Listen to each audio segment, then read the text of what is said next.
Am I the a-hole for upstaging the bride and refusing to change my dress? Original post.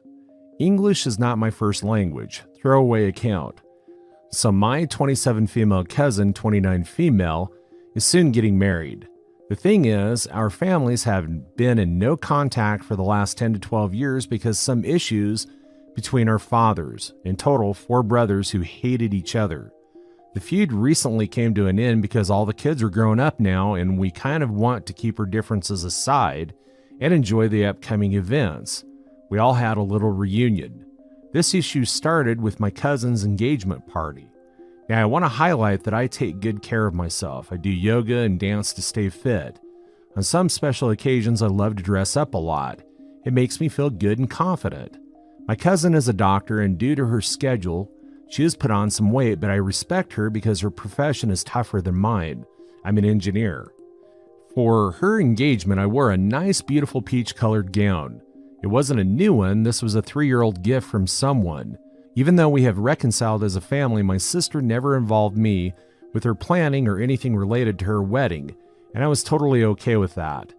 When me and my mother arrived at the location of the event, all was good, but the bride was late. People from the groom's side welcomed us nicely, and I was feeling great. My cousin was almost 2 hours late, but when she arrived with her 2 besties, I could feel the tension between us rising high. To my horror, she was wearing a peach-colored gown exactly like mine, but it was more glittery.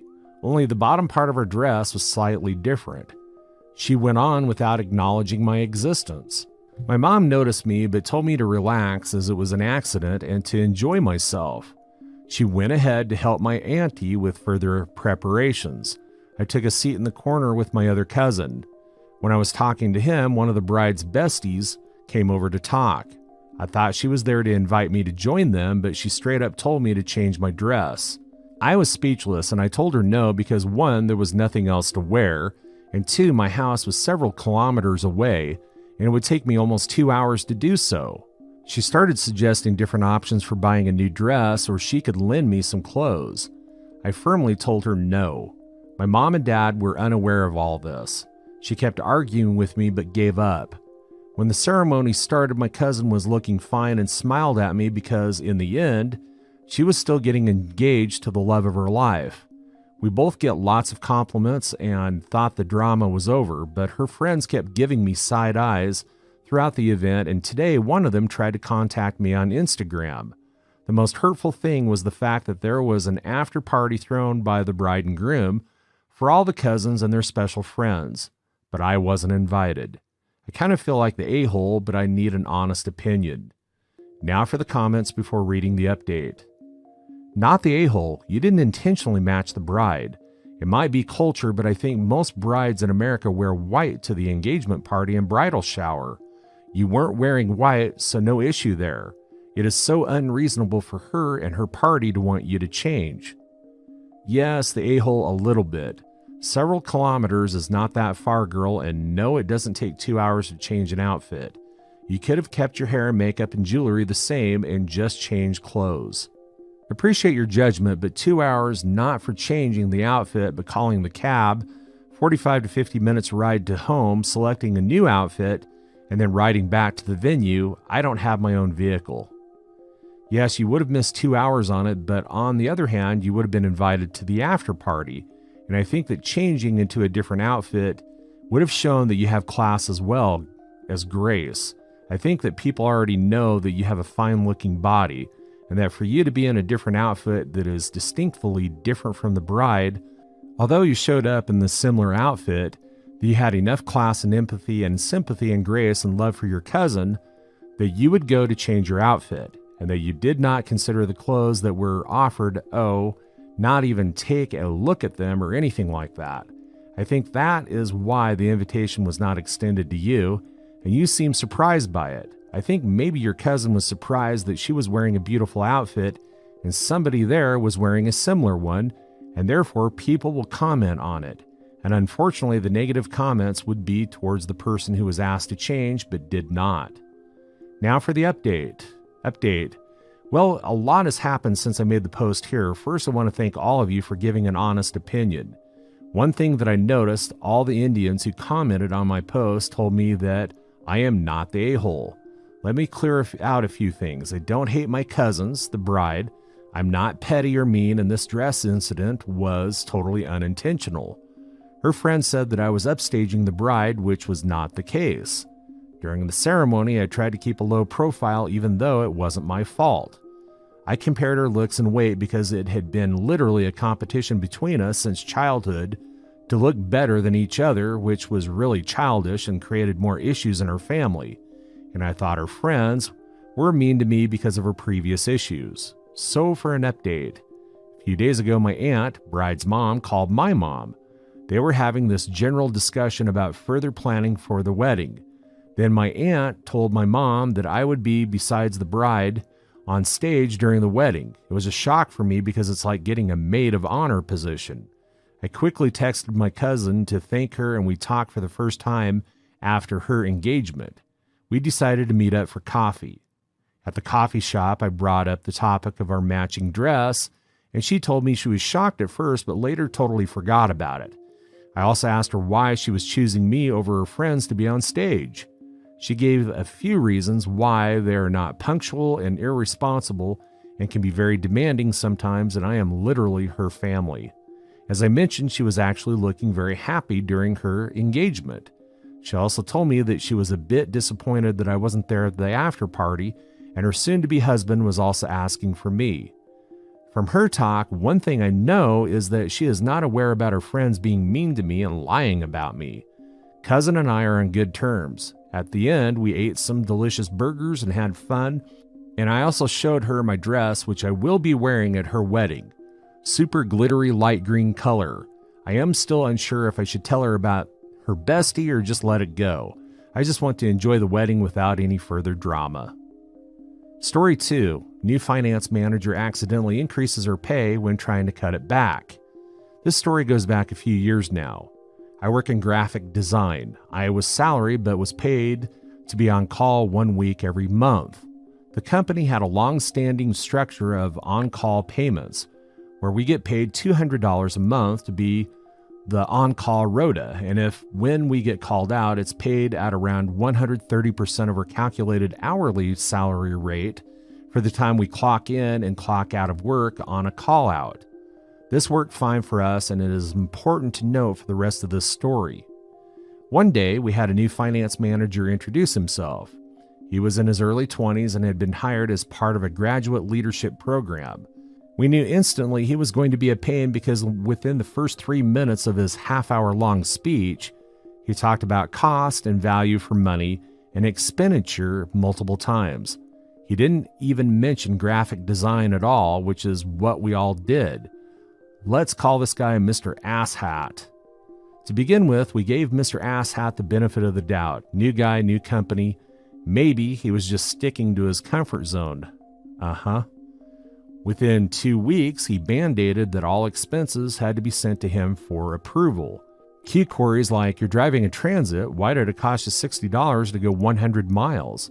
And why did you fill up at Shell? Morrison's is cheaper.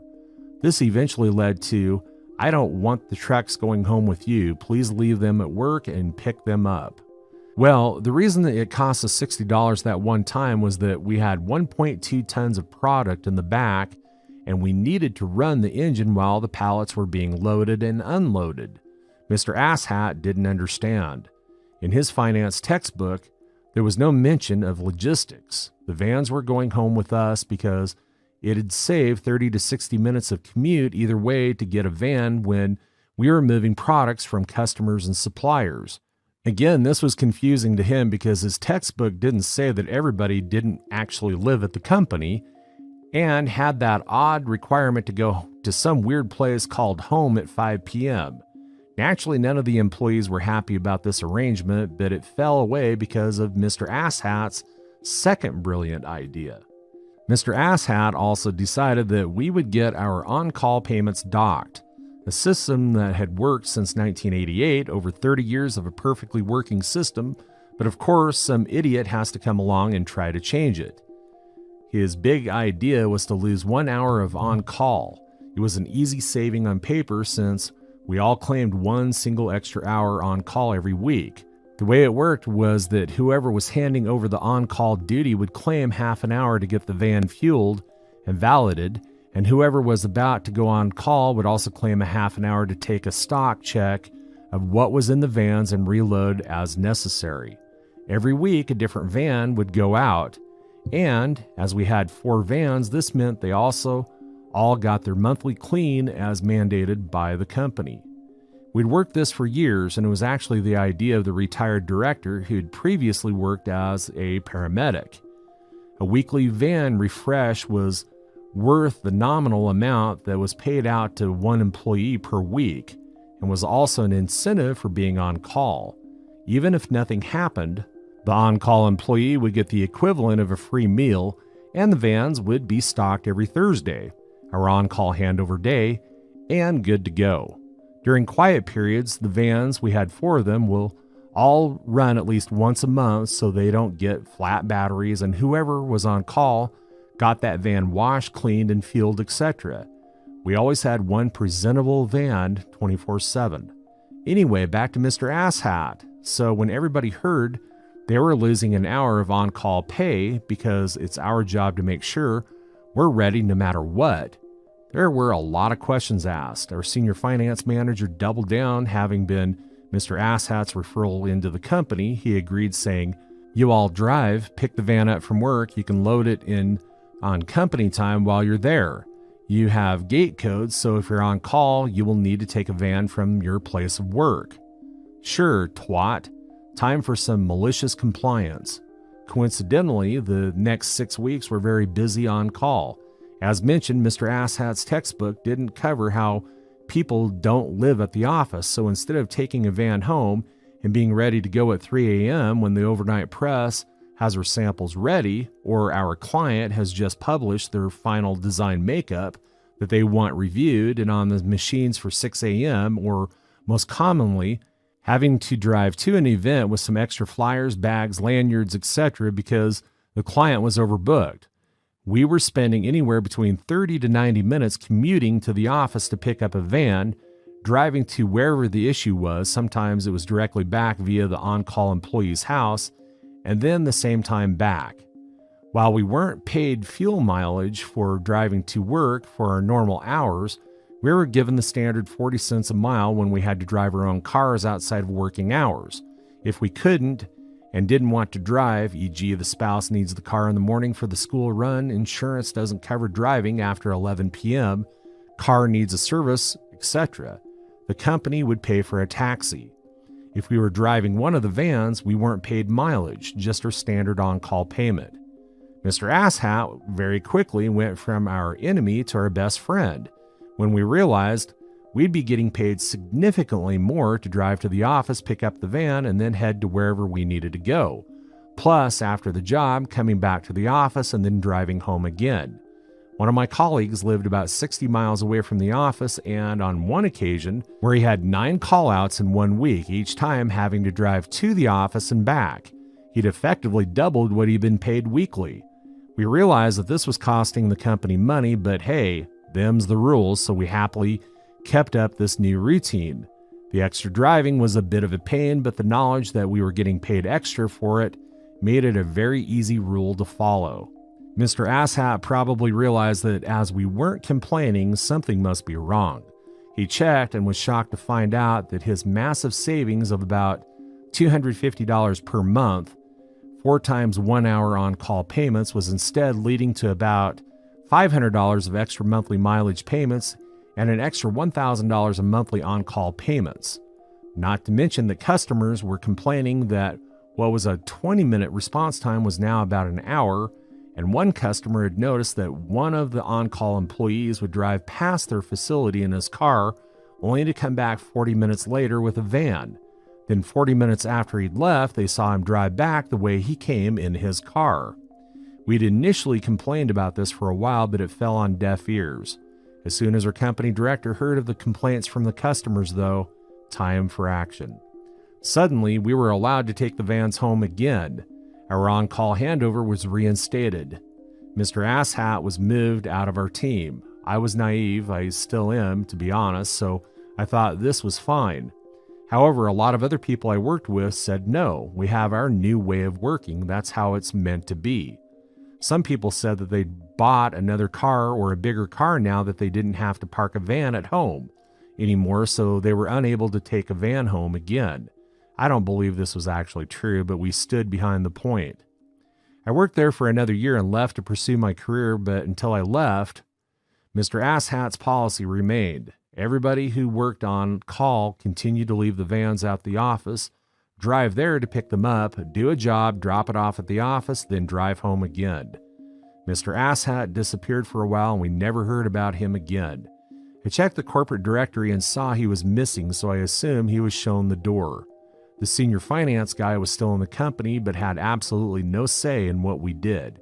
He was moved down from client manager to supplier coordinator, which I assume means he's now living his life checking contracts and financial statements. Ouch. Now for the comments. Reminds me of a story. A plumbing company had their employees take their vans home. One of them checked the laws and they were taking the van home for the efficiency of the company. They were to be paid driveway to driveway, paid to commute. The techs would be at the job site at 8 a.m. and work until 4:30. It wouldn't be paid commuting time. The tech who asked the company to conform to the laws was told, "We don't have to pay you because you are taking the van home for your own convenience." So the tech replied, "Well, I guess it's no longer convenient for me to take the van home." He'd show up at the shop at 8 a.m. and then drive to the job site on the clock. Depending on where the job was, it could take an hour to get there. He also would leave the job site early so he could be back at the shop for 4:30 p.m. The boss started to get pissed off and demanded that he be at the shop for 7 a.m. and leave the site at 4:30. Thought he was winning until he saw the overtime on the tech's time card. The other techs caught on and started doing the same thing. The plumbing office was in a strip mall with limited parking, and by the time the office staff arrived, all the parking spots were taken up by the technicians' cars. Neighboring businesses were furious because the plumbing staff were parking in their spots. Trucks got broken into and tools stolen, so the techs took their own tools home each night and left the company ones in the van. It didn't take long for the owner of the company to realize that labor costs were going up and productivity was going down. He caved and started paying the guys to commute both ways. So in the field of graphic design, what on-call work do you have to do and why does it need a van? The company worked with suppliers who operates 24/7. And if we had a priority job, then sometimes we would have to pick up our printouts and take them wherever they need to go. Some of the stuff was pop-ups, banners, marquees, etc. And the old boss wanted vans so we could drive around in big sign-written vehicles. I'm still technically under NDA, so I can't say too much, but we work quite closely with an exhibition hall where the majority of our work, including out-of-hour stuff, came from. Mr. Asshat, we are now going to do it this way, OP and crew. We used to do it that way. The way we do it now works better for everyone. Mr. Asshat, why are you resistant to a new way of doing this? OP and crew. Thanks for the money, Mr. Nickel Pincher. Story 3. Am I the a-hole for leaving Christmas dinner early because my sister-in-law wanted to name her daughter the same name as mine but spelled differently? I'm a 30 female and my husband is 32 male. We have one daughter, Madeline, 8 female. I have a sister-in-law, Jasmine, 32 female, and she has been having infertility issues for a while now and has had a couple of miscarriages. Jasmine and I aren't that close, but we're friendly to each other. She got pregnant a few months ago and she had her gender reveal party about 2 weeks ago. Everyone was so excited and happy when we found out that she was having a girl. During this year's family Christmas dinner, she announced that she was going to name her kid Madeline, but spelled differently, of course. As if that made it any better. Her daughter's name was definitely going to be Madeline. I wasn't completely shocked. Never in my wildest dreams did I expect that Jasmine would want to name her kid Madeline as well. If she told me before we named her daughter, I probably would have taken that into consideration before naming her. I asked Jasmine why she would want to name her daughter the same name as mine, and she said that technically it wasn't the same name since it was going to be spelled differently. She also said that her great aunt's name was also Madeline and that she thought that Madeline was a cute name. Jasmine also mentioned that Madeline was supposed to be the name of her kid before she had a miscarriage. This was before Madeline was born. I never even knew that was what she wanted to name her kid because she never told anyone. I was really upset and told her she could have just told me before I named my daughter that she also wanted to name her daughter Madeline. She said that I was always such a witch and that I probably would have named my daughter Madeline either way. I don't even know what I ever did to this woman. I then asked what we were going to do about the confusion of them having the same name, and she told me we could use my daughter's middle name. Like, what? I told her if anything, we should be calling her daughter by her middle name since my daughter came first. We went back and forth a few more times before I decided to leave early with my husband and Madeline. My daughter was also pretty confused and asked why her aunt would want to name her daughter the same name as her. I'm still really upset and hope she changes her mind, but this morning my brother-in-law texted me and said that I should try to better understand Jasmine and her feelings. I texted him back and told him that she should stop being such a witch and try to understand my feelings instead. I really don't think I'm an a-hole, but am I the a-hole? Now for the advice. ESH, yes, your sister-in-law does sound pretty petty, and using the same name out of spite is just plain weird and wrong. Why can't she use the name as a middle name? She sounds like a handful, and God bless her husband for putting up with her. By name calling only makes things worse. A lot of patience will be needed by all this to hash it out and try to come to some sort of agreement or compromise. Try and be the bigger person, not the a-hole. You need to let your sister-in-law know that there are 1,000,000+ other names that she could name her daughter, but if she insists on calling her Madeline, you will have no choice but from this moment on to start referring to her daughter as Junior, as in Madeline Jr., to cut down the confusion. If you guys live in different cities and never see each other and never plan to, it's not really a big deal, but I can see this as creating a lot of issues at family get-togethers when people start talking about Madeline. It sounds like a good way to create a who's on first Abbott and Costello routine. Not the a-hole. Sounds like your sister-in-law is having issues. The suggestion your daughter should, after 8 years, go by her middle name takes balls, and your brother-in-law knew about this the whole time. I wonder if she even has a great aunt named Madeline. That's all for today. If you're enjoying this story, please like the video and share your thoughts in the comment section down below. Thank you.